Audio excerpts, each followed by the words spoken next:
Hugo, il a 23 ans.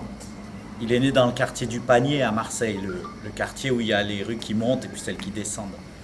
Il a une particularité, Hugo, c'est que son père il s'appelle Mouloud et sa mère elle s'appelle Denise.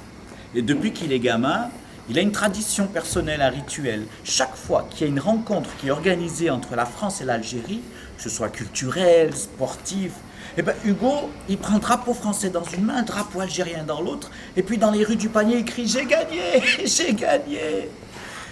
Les gens de son quartier, ils aiment bien ça. Ça les fait rire, sourire. Et puis un jour, il a 23 ans, il est en train d'étudier les sciences humaines à l'université de Marseille-Provence, là. Et il a un de ses camarades un jour qui lui dit «Dis-moi Hugo, comment tu fais pour porter le drapeau d'un pays que tu connais pas? Va dans ce pays et puis tu verras en revenant si tu le porteras de la même manière.» Hugo, dans sa tête, ça a fait qu'un tour. Alors il est rentré chez lui, il a demandé à son père, Mouloud. Il dit papa, dis-moi, on vient d'où? C'est quoi notre histoire? Et là, le père, il lui dit enfin, tu me la poses la question depuis le temps que j'attendais.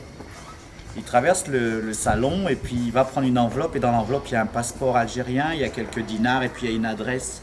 Et là, le père, il dit à son fils tiens, mon fils, va là-bas en Algérie, à Oran. Je préviens ton grand-père, il t'accueillera et puis tu sauras d'où on vient. C'est simple.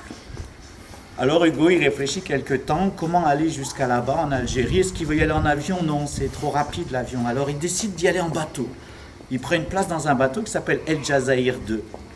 Et le jour du départ, il est dans sa petite cabine, il reste quelques heures. Et puis au bout de quelques heures, il s'ennuie, il monte sur le pont principal du bateau. Et là, il a une révélation. Il s'aperçoit que dans la vie, il n'y a pas qu'un bleu qui existe, mais il y en a plusieurs. Et puis après, quelques instants plus tard, il rencontre un homme qui s'appelle Merwan.